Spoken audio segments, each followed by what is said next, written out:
본 방송에서 제공하는 투자 정보는 투자 판단에 대한 조언입니다.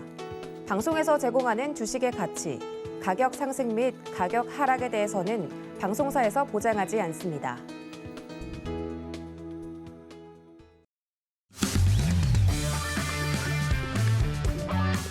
안녕하세요. 해외 선물 신세계 리턴즈 월요일에 이어서 목요일도 한 번 더 이렇게 인사를 드립니다. 저는 진행을 맡은 이혜은이고요.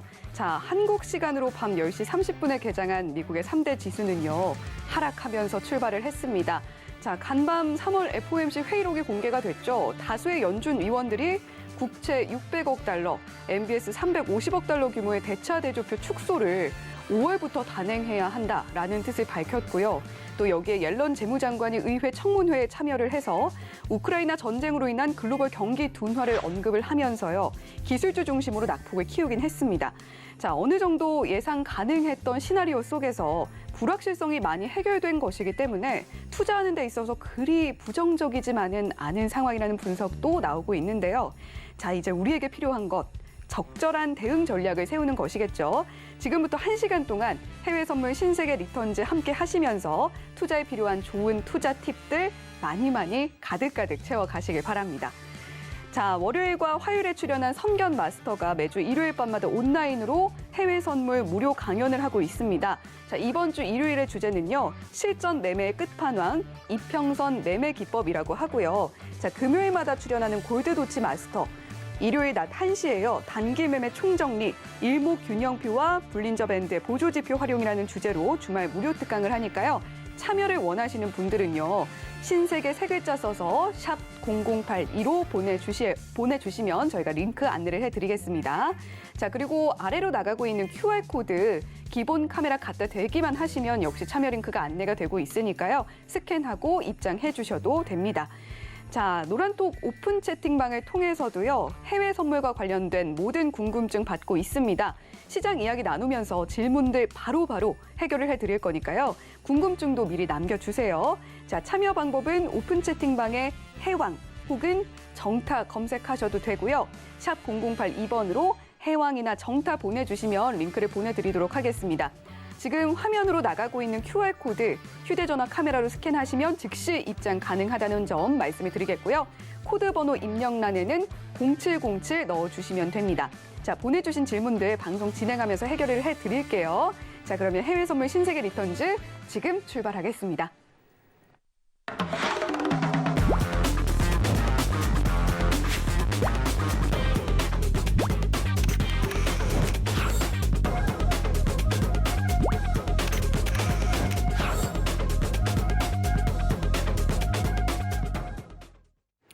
네, 목요일장 2명의 마스터와 함께합니다. 해왕 마스터 그리고 정타 마스터님 옆에 나와 계신데요. 안녕하세요. 네, 반갑습니다. 네, 먼저 정타 마스터님부터 시청자 여러분께 한마디 해주시죠.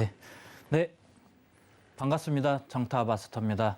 네, 이번 주 연준의 회의에서 0.5% 금리 인상과 양적 긴축이라는 이슈가 아주 강하게 시장을 때려주면서 뉴욕 증시도 큰 충격을 받았는데 이에 따라서 여러분들 이번 주 많이 힘드셨죠? 자, 앞으로 시장의 방향성은 어떻게 흘러갈 것이고 시장을 우리가 어떻게 살펴봐야 되는지 이 부분에 대해서 준비했으니까 잠시 뒤에 저와 함께 살펴보도록 하겠습니다. 네, 많이 힘들었던 이번 주 우리 정타 마스터와 함께 한번 헤쳐나가시면 좋겠습니다. 자, 우리 해왕 마스터님도 인사를 드려야겠죠. 자, 시청자님께 한마디 해주시죠. 네, 시청자분들. 전일에 이어서 오늘 나왔습니다. 제가 전일 라일 브레이너드 연준 이사에 대한 멘트가 얼마나 센 건지 설명을 드렸었어요. 사실 페드에 대한 회의록 공개가 이어졌는데 선제적으로 어떤 시장에 대한 속풀이죠. 먼저 선제적으로 풀이가 들어간 과정인데 지금 각종 언론에서는 단순히 50베이시스 포인트 인상과 더불어서 대차 대조표 축소에 대해서 간단하게 얘기를 하고 있어요. 우리가 지금 중요한 건 뭐예요? 여러분들? 시장이 지금 당장 어떻게 움직일지, 언제부터 상승이 드러날지에 대한 시기를 적절하게 맞추는 게 가장 이상적입니다. 오늘 대형주 왜 떨어졌어요? 네, 코스피 떨어지니까 떨어진 거예요. 말할 것도 없습니다. 여러분들. 어제 신세계에서 미증시에 대한 하락 요소가 강하기 때문에 코스피는 내일 수급이 안 좋을 거라고 언급을 했었죠. 그리고 오늘 당연히 안 좋게 나왔습니다. 예, 미리 보는 시장이에요, 여러분들. 자, 오늘 회의록에 대해서 진짜 좀 딥하게 들어갈 거예요. 어디서도 볼 수 없게끔 더 딥하게 들어가고 더 쉽게 설명할 겁니다. 오늘 1시간 후회 안 하도록 최선을 다하겠습니다. 잘 부탁드립니다. 네, 오늘 굉장히 핫했던 FOMC 회의록 이슈들, 해왕마스터는 오늘 회의록 어디서도 볼 수 없게 딥하지만 그러면서도 쉽게 설명을 해주신다고 하니까요. 오늘 방송 끝까지 함께 하시면서 내일의 투자 팁까지 좀 챙겨가시면 좋겠습니다. 자, 우리 신세계 보시면 국내 시장도 대응 가능하니까요. 여러분들 오늘 절대 채널 돌리지 마시고요. 끝까지 꼭 함께 해주시기 바랍니다. 자, 지금 현재 시각 11시 1분 지나가고 있는데요. 먼저 오늘의 이슈부터 체크를 해보도록 하겠습니다. 네, 나스닥입니다. 3월 FOMC 회의록 공개 결과 연준 위원들이 5월부터 국채 600억 달러와 MBS 350억 달러의 대차 대조표 축소가 적절하다라는 의견을 내놨습니다. 골드는요, 달러 강세와 국채금리 급등 속 해지용 매수세가 유입이 되면서 보합권을 유지하고 있고요. 자, 이번에는 5일입니다. 미국의 옐런 재무장관, 러시아와 우크라이나 간의 전쟁이 글로벌 경기 침체를 자극하고 있다라고 발언하면서 수요 둔화 우려가 커지고 있습니다. 마지막으로 유로 FX입니다. 미 연준의 공격적 통화 정책 가능성에 약세 보이고 있습니다. 네, 이렇게 오늘의 이슈 체크를 해봤는데요. 현재 구간에서 나스닥은 어떤 전략 가져가야 할지. 자, 우리 마스터님들 팻말 준비되셨나요? 네, 준비를 해주시고요. 자, 팻말 들어서 확인을 해보겠습니다. 자, 하나, 둘, 셋. 네, 해왕 마스터님은 매도, 정타 마스터님은 매수. 두 의견이 좀 다르시네요. 네. 네, 정타 마스터님부터 좀 설명을 해주시죠. 네, 먼저 시장에 지금 차트 먼저 보고 부수적으로 말씀을 드리도록 하겠습니다. 자, 먼저 큰 그림을 살펴보는 게 중요할 것 같아요. 예, 최근에 올해 들어서 계속해서 하락 흐름을 보여주었던 나스닥 흐름이 최근 들어서도 다시 변동성이 조금 더 커지는 모습을 보였는데, 특히나 어제와 그 전날 같은 경우에는 연준의 회의로 인해서 시장의 충격이 아주 강하게 오면서 하락 흐름이 만들어졌는데, 저는 지금 현재 이 구간이 상당히 중요하다고 생각을 해요. 예, 저가 매수세가 들어오는 것도 들어오는 거지만 시장이 다시금 반등으로 갈 수 있는 포지션을 만들어주고 있는 구간이라고 생각을 하고 있고, 최근에 어제와 그 전일 하락이 크게 나왔음에도 저는 이렇게 하락이 크게 나왔던 구간에 대해서 단기적으로 올라온 수준에 대한 단기 조정에 불과하다고 생각을 합니다. 그래서 지금 차트상으로도 보시게 되면 14,500포인트 구간에서 유지가 되는 흐름이 이어진다고 하면 다시 15,000선 돌파 시도를 하면서 15,500포인트까지는 충분히 상승할 여력이 있다고 보고 있는데, 이와 관련해서 제가 자료 하나를 준비해 봤습니다. 이 자료 보시면서 왜 증시가 올라갈 수밖에 없는지 이 부분에 대해서 한번 짚어보도록 할 건데요. 자, 어제 확대해서 보여드리면 네, 지금 이 화면 보시게 되면 어제 연준 회의에서 0.5% 금리 인상 시사와 그리고 양적 긴축에 대해서 월 116조 원에 대한 양적 긴축에 대해서 이야기를 했습니다. 0.5% 금리 인상은 이제는 누구나가 다 예상을 해왔잖아요. 3월달, 3월 초, 2월달부터 0.5% 금리 인상에 대해서는 예상을 했기 때문에 이 구간에 대해서는 충격이 없었어요. 그런데 어디에서 시장이 충격을 받았느냐? 바로 여기에서 충격을 받은 겁니다. 바로 월 116조 원의 양적 긴축을 한다고 하니까 금리 인상까지는 이해를 해. 그런데 왜 이렇게 강하게 하는 건데 하니까 그 기준이 연준의 지금 물가 상승률 목표치가 2%를 웃돌고 있기 때문에 진행을 한다. 이렇게 이야기를 했다는 데 중점을 두시면 될 것 같아요. 그래서 왜 시장에서 연준이 이런 강한 자신감을 드러내고 시장을 잡고 긴축화를 하려고 하는지에 대해서 내용을 보게 되면 지금 대차대조표 보시게 되면 이전에 작년 12월에 연준 윌러 이사 통해서 보게 되면 대차대조표 규모를 GDP의 약 20%로 되돌리고 싶다고 이야기를 했습니다.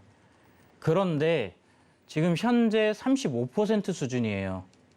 35% 수준이다 보니까 연준의 보유 자산이 8조에서 9조 달러인데 과거 긴축 때보다 2배 이상 많은 1,000억 달러씩 매달 줄인다고 하더라도 3년이 걸립니다. 3년. 그만큼 강한 긴축을 시행하겠다고 발언을 하다 보니까 시장이 충격을 받은 겁니다.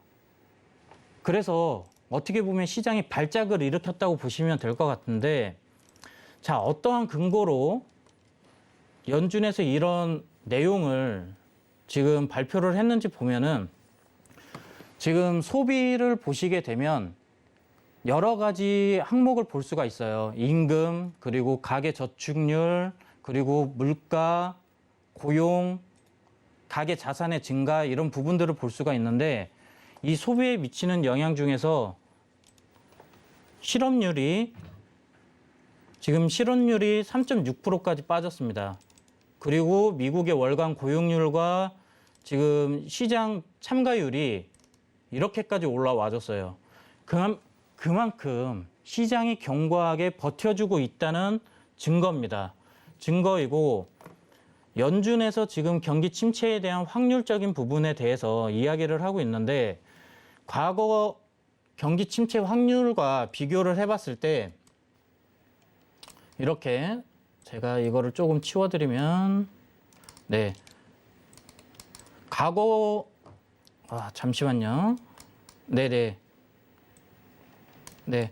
과거와 이렇게 비교를 했을 때 현재 침체 확률이 6.1%입니다. 그런데 경기 침체가 올 때 확률적인 부분은 30%가 달해야 돼요. 아직까지 여유분이 많이 남아있다는 거죠. 이러한 요소들이 연준에게 긴축 완화 그리고 금리 인상에 대한 자신감을 불어 넣어줬다고 보시면 될 것 같아요. 자, 그렇다고 하면 지금 긴축으로 인해서 시장이 충격을 받고 있는데 앞으로는 어떻게 될 건지 과거를 통해서 한번 살펴보도록 하겠습니다. 과거를 보게 되면 지금 80년대에 지금 최근의 흐름과 비슷한 흐름을 확인할 수가 있는데 후태기에 금리 인상을 진행을 하다가 이 구간을 보시게 되면 됩니다. 후택인데 경기가 완전히 살아나지 않았어요. 그런데 금리 인상을 통해서 물가를 잡으려고 하다 보니까 증시가 확 빠진 거예요. 경기가 바로 빠져버리니까 바로 금리 인상을 중단을 했습니다. 그리고 13년도에 경기 부양책을 강하게 폈었어요. 그랬는데 이때 시장 예측치와 다르게 강한 경기 부양책을 이제 안 한다. 축소를 빠르게 할 거다 하니까 테이퍼 텐트럼이라는 긴축 발작 현상이 일어났습니다. 이 현상이 일어나다 보니까 연준이 다시 또 어떻게 했어요? 증시가 하락으로 다시 또 움직이네? 우리 이제 중단할게. 여기까지만 하고 다음에 금리 인상을 하도록 할게. 하면서 연기를 했다는 겁니다. 그만큼 연준이 지금 현재 상황에 대해서 발빠르게 움직이고 있지만 얼마든지 시장에 대해서 유동적으로 움직일 수 있다는 부분에 대해서 이 표를 통해서 알 수가 있는 부분이고요. 자, 그렇다고 하면 최근에 미 국채 장단기 금리 차가 역전이 되고 있어서 이로 인해서 경기 침체가 온다고 하는데 정말 올까? 이렇게 생각하시는 분들이 있어요. 그래서 과거 사례를 또 살펴보니까 1998년도 그림을 보시게 되면 98년도에 장단기 금리 차가 역전이 됐습니다. 그리고 나서 잠깐의 충격은 있었지만 증시는 계속해서 상승으로 올라갔어요. 증시 관점에서 말씀을 드리는 겁니다. 2019년도 장단기 금리 차가 역전이 되고 나서 그 다음에 코로나로 인해서 확 빠지기는 했지만 그 다음에는 다시 또 반등하는 흐름들을 이어갔어요. 여기서 또 의문점 하나는 국채 투자자들이 과연 코로나가 이렇게 강하게 올 줄 알았을까요? 아니라는 겁니다. 그렇기 때문에 장단기 금리차 역시 일시적인 현상으로 볼 수가 있는데 이 부분에 대해서 제가 과거 자료를 통해서 또 대출과 관련해서 이렇게 보여드리면 지금 장단기 금리차를 조금 더 쉽게 풀어서 말씀을 드리면 단기는 예금이라고 좀 생각을 하실게요. 그리고 은행 입장에서 장기는 기업이 투자하기 위한 하나의 투자금을 확보하기 위한 대출이라고 생각을 하실게요. 그럼 은행은 뭘로 돈 벌죠? 대출로 돈을 법니다. 그러면은 단기보다 장기가 좋아야 은행은 계속해서 대출을 통해서 수입을 벌 수가 있기 때문에 장단기 역전이 왔을 때는 대출을 회수하려는 움직임이 있겠죠. 그리고 기업들도 대출을 안 받으려고 하겠죠. 경기 침체가 올 것 같으니까. 그런데 그렇지가 않다는 거예요.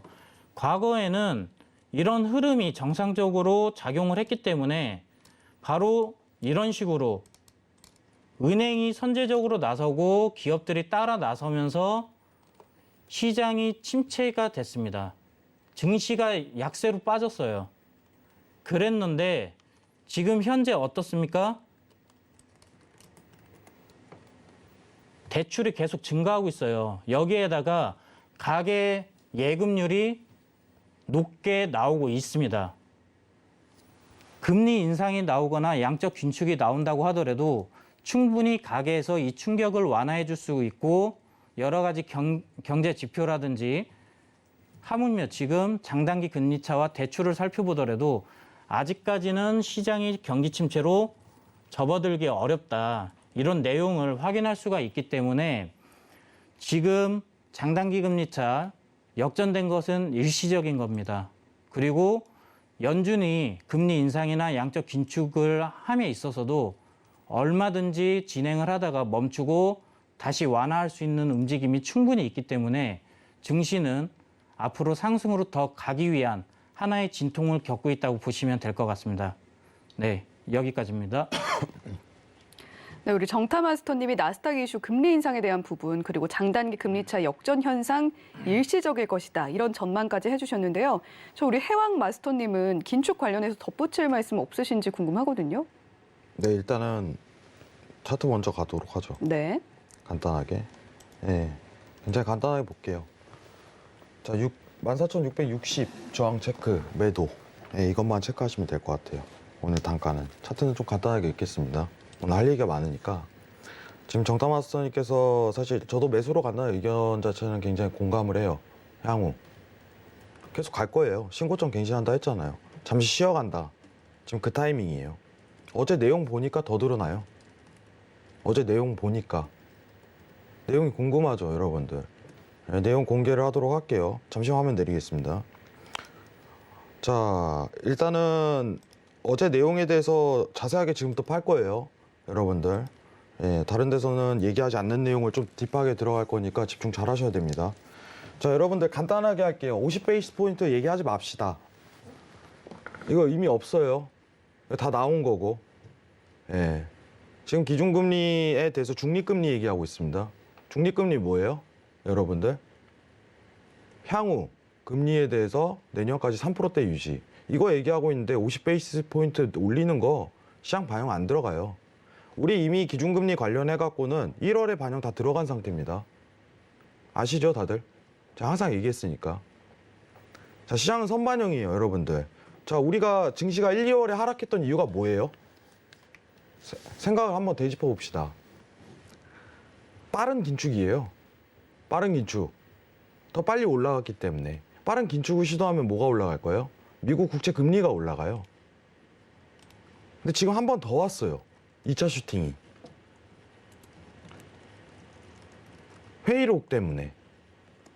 자, 지금 시장에서 전일 회의록에서 사실상 나왔을 얘기는 50 베이시스 포인트 인상에 대해서는 아무도 집중하지 않아요. 현실적으로. 왜냐, 다 나오고 파월도 이미 다 얘기한 건데, 이거 얘기하는 이제 언론사 있으면요, 그 사람 가지고 노는 거예요. 제 입장에서는. 제 눈에 들어가지도 않아요, 더 이상. 뭐가 나왔냐? 예, 대차대조표 축소죠. 그러면서 대차대조표 축소에서 어제 나온 내용이 2017년도, 19년도에 대한 자산 축소 얘기가 언급이 됐어요. 실제로 오른쪽 표 보시면은 2017년부터 19년도 사이에 자산 축소를 진행했습니다. 이때 증시가 어땠을까? 예, 올랐습니다, 여러분들. 거의 이제 반응하지 않았어요, 여러분들. 근데 이때 상황은 뭐예요? 이게 매크로 환경이 진짜 중요한 거예요. 이게 이 경험이 없으신 분들은 이해를 못해. 2017년도, 19년도에는 과연 자산 축소 때는 어떤 매크로 상황이었나? 여러분들, 금리 올릴 거 다 올리고 자산 축소 들어간 거예요. 지금이랑 같나요? 여러분들? 확인해 보세요. 이때 기준금리 몇 프로였어요? 2% 넘어갔습니다. 적정금리, 시장에 대한 정상화가 다 드러나고서 정상적으로 자산 축소가 들어간 과정이에요. 지금 상황은 뭐예요? 기준금리 한 번 인상해 놓고 바로 자산 축소하겠다네? 동시에 기준금리 인상이랑 더하겠다네? 더 딥하게 들어가는 거예요, 상황이. 17년도, 19년도 대비해갖고 나왔던 어떤 페드의 자산 축소를 비교하면 안 됩니다, 상황이. 자, 얼마나 지금 빠른 속도냐. 기준금리 인상하는 데까지 4년 걸리고 그 다음 자산 축소 들어갔는데, 이거는 뭔 기준금리 시작하자마자 자산 축소하겠다네. 연준 지금 장난 아닙니다, 여러분들. 거의 이제 스포츠카 수준이에요, 여러분들. 자, 어제 나온 내용 중에 제일 하이라이트예요. 자, 월간 높은 상한선 또는 상한선이 없는, 저한테는 이거 굉장히 센세이션했습니다. 엄청 놀랐어요. 자, 이게 무슨 뜻이냐? 자산 축소를 하는데, 자, 기준치는 600억 달러, 이제 국채 얘기하는 거죠. 600억 달러, MBS 채권 350억 달러에 대한 상한선을 정해놓는 거예요. 난 이거 이만큼만, 최대 이만큼만 축소할 거야. 최대 이만큼만. 대다수의 의원이 600억과 350억을 여러분들 축소하자. 앞으로 5월부터 이 얘기가 나왔는데, 근데 일부 의원이 상한선을 그냥 없애자. 이게 무서운 거예요. 이게 진짜 무서운 겁니다. 자, 제가 어제 라일 브레이너드가 갑작스럽게 저렇게 할 사람이 아닌데 갑작스럽게 나와갖고 회의록 전에 갑자기 대차대조표에 대해서 얘기를 한다는 거는 이거 뭔가 의미가 있는 거거든요. 보통 그렇게 안 하잖아요. 이건 굉장히 중요한 회의록이 돼버린 거예요. 저는 원래 평소에 회의록을 신경 안 씁니다. 여러분들 아시죠? 근데 어제는 엄청 신경 썼어요. 왜 라일 브레이너드가 갑자기 나와가지고 대차대조표 축소에 대해서 긴급하게 긴축에 대해서 언급을 했을까? 시장의 혼란을 막기 위해서 미리 재료를 던진 거예요, 사실상. 근데 아니나 다를까 상한선이 없는이라는 표현을 했어요. 이게 무서운 거예요, 지금 상황이. 자, 다음 내용 볼게요. 자, 좀 더 자세하게 얘기를 해버리면 우리가 지금 제일 무서운 거는 국채를 얼마나 시장에 던지냐예요.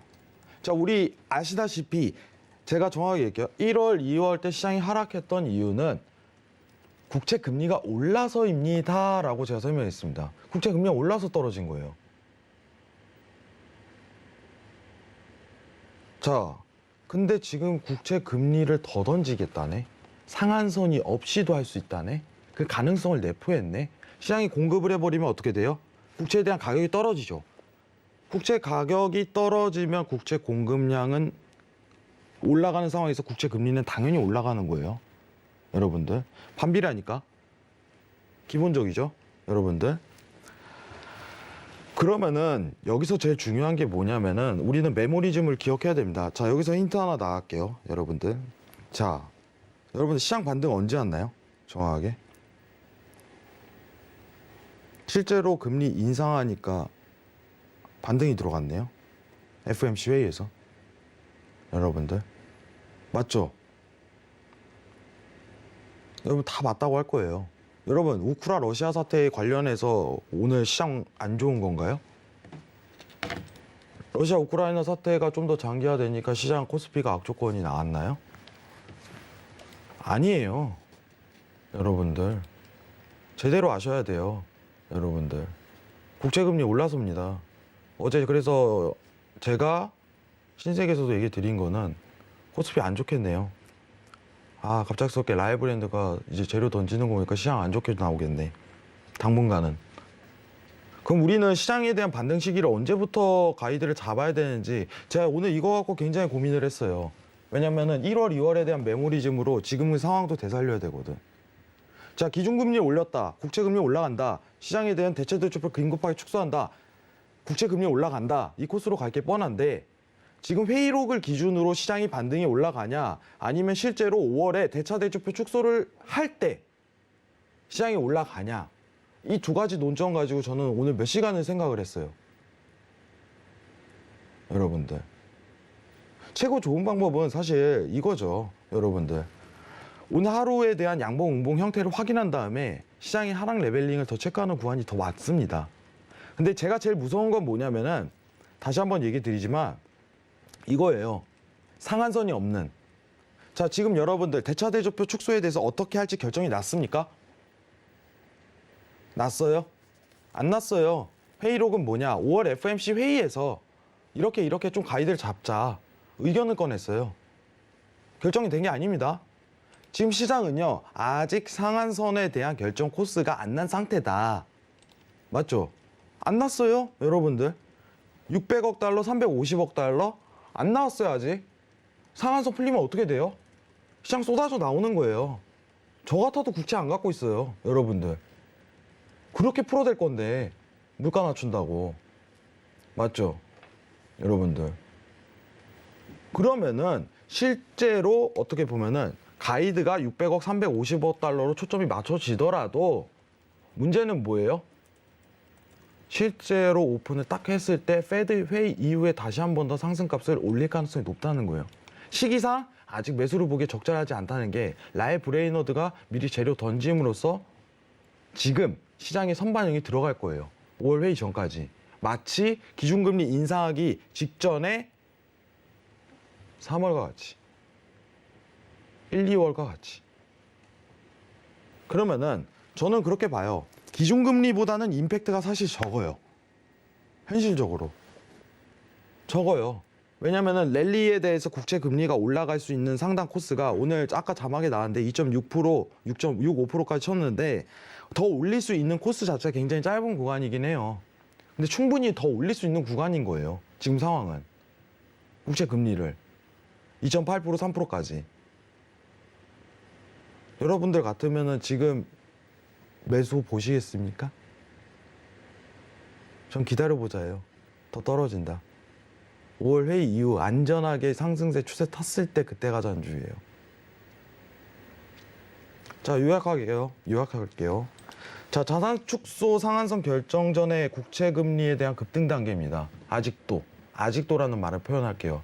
라일 브레이너드가 갑작스럽게 시장에 나와서 얘기를 했던 건 회의록에서 엄청 큰 이슈를 꺼내기 직전이기 때문에 이 내용을 가지고 나온 거예요. 여러분들. 아니나 다를까 상한선이 없는 의견이 나와버리니까 시장이 미리 나왔던 게 뭔가 이유가 있었던 게 확인이 된 겁니다. 50베이스 포인트 기억에서 지우세요.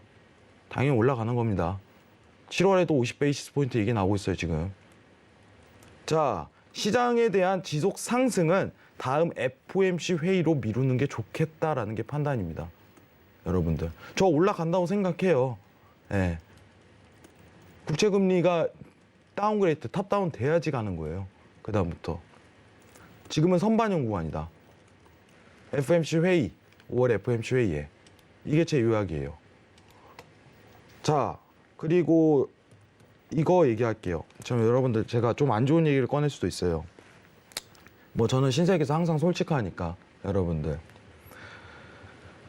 자, 지금 오른쪽 표를 한번 같이 볼게요. 자, 5월에 50베이시스 포인트 올려서 지금 예상하는 어떤 시나리오가 0.75에서 1.0%죠. 여러분들. 지금 0.25에서 0.5%니까 여러분들.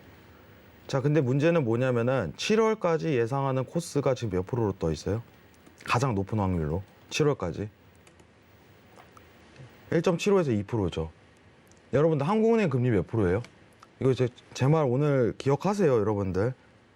저 어디서도 얘기 안 합니다. 저는 시장이 안 좋으면 안 좋다고 얘기를 하는 편이에요. 좋다고 얘기 안 해요, 절대로. 한국은행 금리 몇 프로예요? 이번에 대선 때문에 쉬었죠. 4월에 금리 인상 할 가능성 매우 높아요. 한국은행에서. 저는 걱정되는 게 그거예요. 한국은행이 지속적으로 금리를 올릴 수 있을까? 있을까? 뭐 2%까지는 간다고 가정 열어요. 뭐 이제 부채 규모라든가. 근데 이거요. 자칫하면은 코스피 시장 못 올라가요, 아예. 한국은행 행보를 좀 앞으로 단단히 체크를 해야겠지만 올해 하반기 좀 걱정인 게 제일 이거예요. 한국은행이 과연 미국에 대한 기준금리 인상 코스를 따라갈 수 있을까? 숙제예요, 지금. 한국은행은 진퇴양난입니다, 지금. 미국은 올리는데. 근데 제일 왜 이 얘기를 하냐면 한국은행은 이미 미국과의 금리 역전에 대해서 했던 기억이 있어요. 그 메모리즘이. 그거 무시 못해요. 이미 한번 해봤으니까. 그럼 시장 안 좋을 수 있어요, 여러분들. 이거는 제가 오늘 자료를 준비 못했는데 이 미금리, 한미금리 역전에 대한 예상안이 드러나면은 어떤 상황이 연출이 되는지 제가 노란톡에서 얘기 드리도록 하겠습니다. 자, 오늘 내용 간단해요, 여러분들. 예. 저 올라간다는 주의예요, 미증시는. 올라갑니다. 채권 스프레드 관련해 갖고도 제가 미리 얘기 드렸지만은 채권 스프레드에 대한 어떤 지금 어제 3개월물을 봤는데 3개월물 급하게 치기 시작했어요. 3개월물도 역전 들어간다는 거예요. 근데 역전 들어가도 제가 몇 달 전부터 뭐라고 했어요? 이거 신경 쓰지 말라고 했죠. 제가 그때 얘기 드리겠다고. 역전 그냥 들어갑니다. 역전 지금 2달 지나서 들어갔잖아요. 의미 없다 이거예요. 기준금리 인상하면 그냥 들어가요. 지금 상황은. 지금은 여러분들이 봐야 될 거는 FMC 회의 전에 대차대조표 축소로 인하여 국채금리를 던지는 현상 자체가 펼쳐질 거다. 국채금리가 더 올라갈 가능성이 높다. 그럼 시장에는 악조건입니다. 1, 2월과 같이. 다만 1, 2월과 같이 기준금리 인상에 대한 임팩트 자체는 살리지 못할 거예요. 저점 13,000 레벨링을 깨고 내려가는 일은 없을 거라고 보고 있어요. 지금 상황상. 그러면은 남은 2주죠. 남은 2주 동안 어떤 조정에 대한 코스로 좀 더 깊숙이 들어갈 가능성이 굉장히 높은 구간대입니다. 여러분들. 지금 매수를 바라보기엔 아직 섣부르다라는 판단 자체를 내리도록 하겠습니다. 이상입니다. 네, 오늘 해왕 마스터님은 매도 팻말 드셨는데 길게는 정타 마스터님의 매수 의견에 공감을 하긴 한다고 말씀을 해주셨어요. 다만 이번 회의록에서 50bp 인상에 대한 것보다는 긴축의 속도에 더 집중을 해야 되고 그 속도가 굉장히 빠를 것이다. 그리고 그 상한선이 없을 것이다 라는 내용이 나왔다는 점이 중요하다라고 짚어주셨고요. 때문에 당장은 조금 더 떨어지지 않겠느냐 하는 의견 때문에 시장에 대한 지속 상승 여부는 다음 FOMC까지 미뤄보겠다라고 이야기를 해주셨어요. 그리고 금리에 대한 이야기도 해주셨는데 저희 신세계 노란톡방에서 실시간으로 남겨주신 궁금증에도 역시 국내 금리에 대한 이야기가 있었습니다. 자, 5674님이 미 연준의 금리 인상이 한국 시중은행 금리에는 어떤 영향을 주나요? 라고 여쭤보셨어요. 한국은행 현재 1.25% 동결인데 어떤 영향 미칠까요? 정타 마스터님 이야기해 주시죠. 네, 제가 간단하게 말씀드리면 지금 일반적인 상황이라고 하면 미국의 금리 인상이 되는 스텝에 맞춰서 네. 한국은행도 맞춰가는 게 맞아요. 그런데 차기 정권의 정책을 한번 보시자고요. 지금 코로나로 인해서 피해 입은 자영업자들 그리고 중소기업들을 위해서 자금을 푼다고 이야기를 하고 있단 말이죠. 그런데 이런 상황에서 과연 한국은행이 미국 스텝에 맞춰서 금리 인상을 할 수 있을까요? 못해요. 어느 정도 발은 맞춰갈 수는 있겠지만 지금 차기 정권에서 이야기하고 있는 정책적인 방향과 금리 인상과는 완전 다르게 움직이고 있기 때문에 어느 정도 조율은 당연히 필요하겠지만 이 부분에서 괴리가 분명히 발생될 겁니다. 그리고 지금 뭐 경기 상황이 일단은 뭐 삼성전자도 오늘 매출이 최고가를 찍었어요. 네. 예, 최고치를 찍었음에도 불구하고 시장이 약세 흐름을 보였다는 것은 그만큼 시장이 그동안에 코로나로 인해서 침체됐던 그 매출이나 이런 부분들이 기저효과로 해서 발생이 됐다고 보는 부분도 있다는 거예요. 그렇다 보니까 한국은행에서는 오히려 이전과 비슷하게 미국과 이 금리 수준을 차이를 두고 가지는 못하고 최대한 맞춰서 가려는 보폭은 유지를 할 겁니다. 그래서 일단 많이 보수적으로 보셔야 되는 부분이 있을 것 같습니다. 네. 네, 한국의 시중은행들도 최대한 미국과 보폭을 맞춰가려고 노력은 할 것이다 이렇게 이야기를 해주셨는데 자, 혜영 마스터님 관련해서 덧붙이실 말이 있을까요? 네, 좀 화면 보면서 좀 얘기해 드리는 게 더 편할 것 같아요. 네. 자, 일단 시장에 대한 시나리오는 충분히 지금은 저도 정타 마스터님의 의견에 조금 공감을 하는데 살을 좀만 더 붙여볼게요. 살을.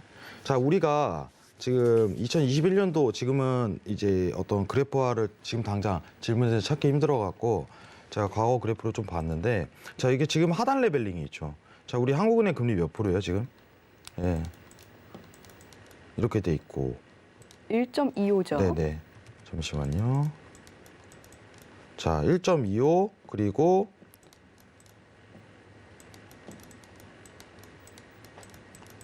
이렇게죠. 지금 미국하고 대비해서 지금 이 하단 레벨링이요. 여러분들 적정금리라고 하면은 정확하게 뭐냐면은 2%대거든요. 2%대에서는 어떻게 보면 한국이 금리를 더 이상 추가적으로 인상하지 못하는 이때 밸런스가 제일 무서워요. 이때가. 자, 미국 앞으로 어떻게 계획 잡나요? 지금 내년까지 여러분들 내년까지 계획 어떻게 잡아요? 딱 나와야죠, 여러분. 3%까지 친대요. 이거 다 잡았어요, 벌써. 그래서 제가 금리 인상 얘기하지 말라는 겁니다, 미국 관련해서는. 한국은요? 몰라요, 어떻게 할지. 한국이 숙제예요, 지금은. 자, 그러면 일정과 같이 미국이 어떻게 보면은 계속적으로 금리 인상하는 이 사이클이 도래를 하겠죠. 여러분들. 지금 이 시기가 한 번은 도래할 거예요. 과거 모멘텀과 같이. 한국은 그럼 한국 뭐 금리 올리겠죠. 지금 나오는 얘기가 내달 5월에 올리겠다라고 얘기가 나오는데 지금은 미국이 5월에 이제 5월이죠. 5월 FMC 회의에서 이제 0.5 베이시스 포인트 올린다고 가정을 연다면은 뭐 이제 금방 1%대까지는 가지만 아직 한국과 미국에 대한 적정 금리 수준 차이는 유지하고 있죠. 그리고 또 한국이 0.25 베이시스 포인트 올린다면은 또 벌어지겠죠. 근데 그 추격세가 무섭다는 거예요. 그때 과연 한국은행에 대한 대처는 어떻게 나설 것이냐. 근데 이후 모멘텀이 뭐냐면은 시중 이제 미국이 금리 인상을 한다고 해갖고 이제 답변만 먼저 드릴게요. 미국이 금리 인상을 한다고 해갖고 무조건적으로 따라가지는 않습니다. 적정 이제 정상화 구간에서 적정 금리 수준 레벨링을 찾으면 한국은행은 좀 독단적인 행보를 과거에 한번 보여줬어요. 여러분들 한 번 했던 행동은 또 버리기가 쉬워요. 그거는 이제 국내 내수시장 상황을 고려해갖고 판단할 거예요. 미국이 그때 다소 정신 나가듯이 금리 인상하던 시기를 한국은 따라가지 않았습니다. 내수시장을 더 강화하자라는 의미로. 지금은 당분간은 따라갈 수밖에 없어요. 왜냐? 한국도 물가를 4%가 넘었거든요. 어쩔 수 없거든.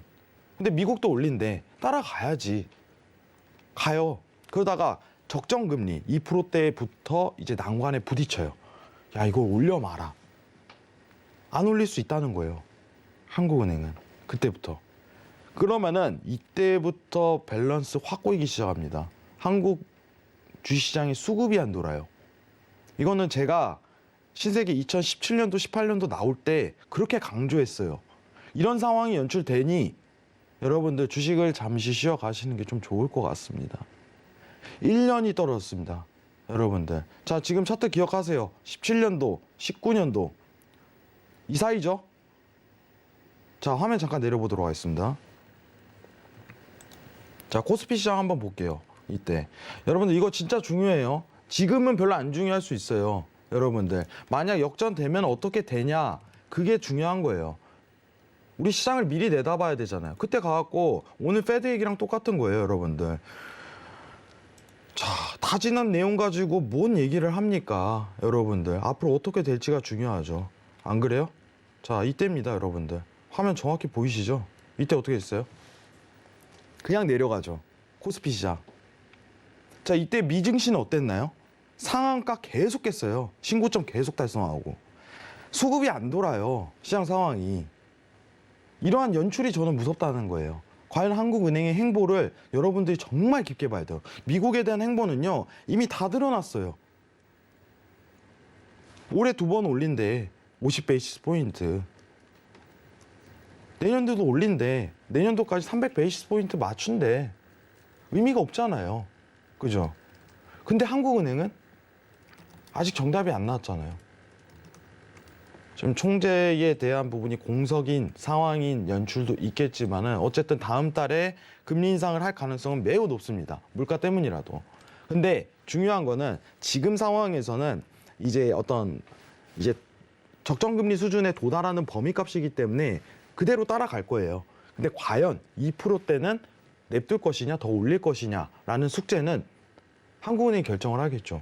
근데 과거 메모리즘에서는 냅뒀다. 그때 수급이 악화된다. 전 이게 무섭습니다. 그래서 앞으로 여러분들 한국은행에 대한 금리 인상을 꼭 챙겨봐야 돼요. 미국은요 사실상 뻔해요. 이제는 시나리오 다 나왔기 때문에. 저는 한국은행 주로 위주 볼 거예요. 코스피 시장 분석할 때. 아시겠죠? 그럼 정확한 답변 드리겠습니다. 시중금리는 어떤 영향을 주나요? 예, 밑에 레벨링이기 때문에 그대로 따라갑니다. 다만 적정금리에 대한 수준이 도달했을 때 그때는 못 따라갑니다. 그때 내수시장 보고 판단해요. 아시겠죠?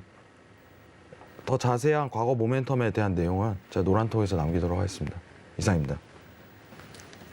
네, 해왕마스터님은 미국은 3%가 이미 나온 상황이니까 뭐 25bp건 50bp건 집착하지 마라라고 이야기를 해주셨고, 한국도 따라서 올리긴 올리겠지만 적정 금리 차가 좁혀지는 속도가 더 빨라질 거다라고 이야기를 해주셨어요. 그때 시장 수급에 혼란이 올까 그 부분이 걱정이 된다라고 하시면서 그때 가서 좀 상황을 보자라고 이야기를 해주셨습니다. 자, 그리고 또 노란톡방에 올라온 질문이 있습니다. 써니님께서요, 향후 유가 전망 어떻게 보고 계신지 궁금해하고 계세요. 자, 정타마스터님이 이야기해 주시죠.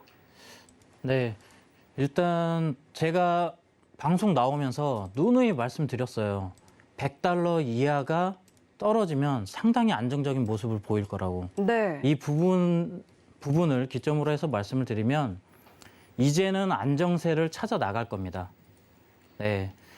자, 이 부분에 대해서 지금 미국이 최근에 뭐 러시아, 우크라이나 문제로 해서 유가가 올라가면서 물가가 상승했다 이런 이야기를 상당히 많이 했습니다. 그랬는데 그 이후에 미국이 이후에 이제 러시아산 원유 금수 조치라든지 여러 가지 추가 제재를 하면서 말을 해놓고 생각보다 행동으로 먼저 보여주고 있습니다. 비축류 풀고 있고요. 그리고 제가 어젠가 오늘 본 뉴스에서 EU에서 이제 석탄을 러시아산 수입을 하지 않겠다고 합니다.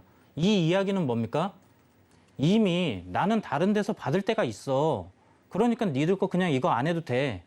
이 얘기입니다. 그렇다는 것은 이제 국제유가는 안정세를 보일 수 있다고 보시는 게 맞을 것 같고, 지금 뭐 차트적으로 한번 보여드리도록 하겠습니다.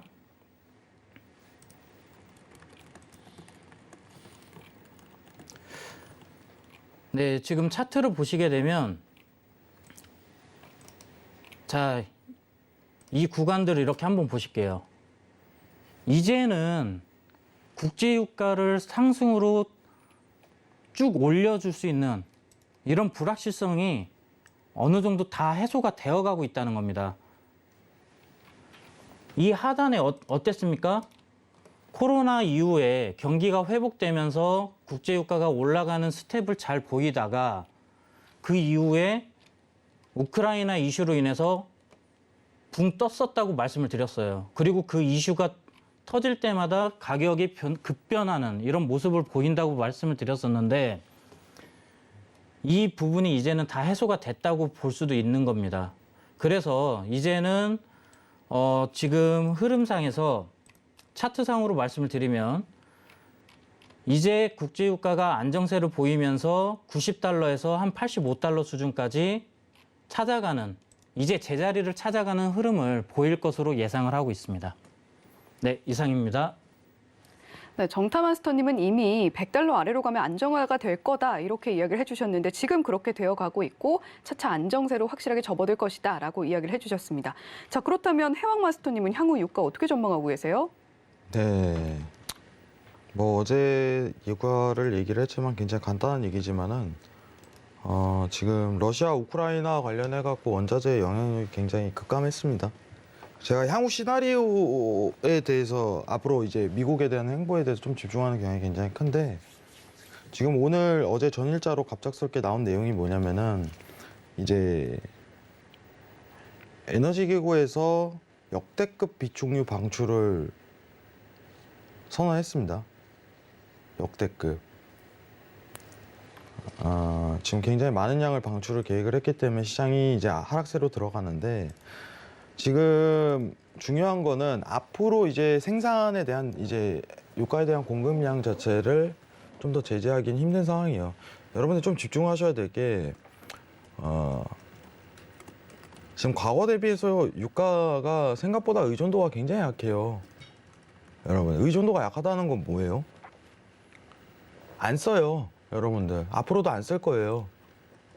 수요가 급격히 줄어들었기 때문에 시장에 대한 영향력이 굉장히 낮아진 상황에서 러시아 우크라이나 사태가 이제는 과거 어떤 공급 차단에 대한 부분보다 오히려 시장 영향력이 굉장히 적어졌다. 여기까지다. 그리고 미국 관련해 갖고 앞으로 할 수 있는 계획들이 너무 많고 지금 협조를 구해서 이제 비축유 방출에 힘을 쓰고 있죠. 러시아가 지금 당장 우리가 또 한 번 루블화로 결제하거나 전쟁을 더 장기화시켜요. 그러면 유가가 오르나요? 아니라는 거예요. 지금 미국이 완전히 저는 솔직하게 얘기 드릴게요. 이거 상황이 뭐냐면은 미국이 완전히 가지고 놀고 있다 이 정도까지 판단이 들어요. 사실. 왜냐면 천연가스 공급 라인을 완전히 확보하려고 지금 제가 봤을 때 와, 미국만 완전 놓았어요. 미국만 놓았어요. 명분이 되잖아요, 이게. 내가 너네 살려줄게, 이유 하면서. 아직도 마셔 플랜 얘기하고 있습니다. 공급할 가능성 높아지는 상황인 거예요. 게다가 지금 EIA 관련해갖고 이제 비축유 발출, 최대치 방출하니까 시장 하락하고 있는데 지금 단기 고점 대비 레벨링으로 차트 봤을 때 103달러 돌파는 더 이상 힘들어 보입니다. 지금 하락할 수 있는 최하단 코스는 여러분들 90달러까지 충분히 하락 랠리로 그냥 내려갈 가능성이 높아요. 지금 상황에서. 지금 아무리 큰 임팩트 있는 어떤 러시아에 대한 내용이 나오더라도 상승 전환으로 들어가기는 지금 당장 힘들다. 이게 제 판단이에요. 아시겠죠? 이 부분만 말씀드리겠습니다. 그리고 지금 적정 유가 수준이요. 80에서 원래 90 레벨링 사이예요. 지금 상황에서는. 러시아, 우크라이나 사태가 없다고 가정했을 시. 그러면 지금 재료 소멸로 인하여 여기가 80, 90 레벨링이 적정 상황이다. 이 부분으로 언급드리겠습니다. 이상입니다. 네, 한마디로 상승 전환하긴 힘들어 보인다라고 이야기를 해주셨고요. 자, 오늘도 참 시장에 대한 이야기도 많이 들어봤고 또 선물에 대한 이야기도 정말 푸짐하게 들어본 것 같습니다. 자, 샵 0082번으로 정타 또는 해왕이라고 보내주시면 더 많은 이야기들 노란톡방에서 나누실 수가 있으니까요. 샵 0082번으로 정타 또는 해왕이라고 보내주시면 저희가 노란톡방 참여할 수 있는 링크 안내를 해드리겠습니다. 또 하단에 나오고 있는 QR코드 휴대폰 켜시고요. 기본 카메라 갖다 대기만 하시면 역시 참여 링크 안내가 되니까요. 노란톡방 들어오셔서 앞으로 시장이 어떻게 흘러갈지 그리고 선물은 어떻게 투자를 해야 될지 더 많은 팁들 얻어가시면 좋겠습니다. 자, 저희 신세계 리턴즈 어느새 마칠 시간이 다 됐는데요. 주말을 이용해서 투자 공부를 하시는 분들이 굉장히 많을 걸로 생각이 됩니다. 무료 강연 준비가 되어 있는데요. 월요일과 화요일에 출연하는 선견 마스터가 이번 주 일요일 밤 9시 30분에요. 실전 매매의 끝판왕 이평선 매매 기법이라는 주제로 진행을 할 거고요. 금요일에 출연하는 골드도치 마스터, 일요일 낮 1시죠. 단기 매매 총정리, 일목균형표와 볼린저 밴드의 보조지표 활용 3탄이라는 주제로 주말 무료 특강을 합니다. 자, 참여를 원하시는 분들 샵 0082번으로 문자 주시면 저희가 참여할 수 있는 방법도 역시 안내를 해드리고 있습니다. 또 QR코드 이용하셔서 들어오셔도 되니까요. 스캔하고 입장해 주세요. 자, 본 방송에서 제공하는 해외 선물 정보는 투자 판단에 대한 조언일 뿐 상품의 가치와 수익률을 보장하지는 않는다는 점 말씀을 드리면서요. 해외 선물 신세계 리턴즈 여기서 인사드리도록 하겠습니다. 시청해 주신 여러분 고맙습니다.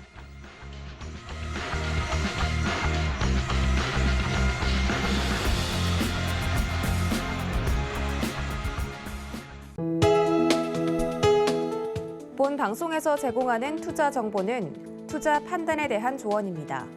방송에서 제공하는 주식의 가치, 가격 상승 및 가격 하락에 대해서는 방송사에서 보장하지 않습니다.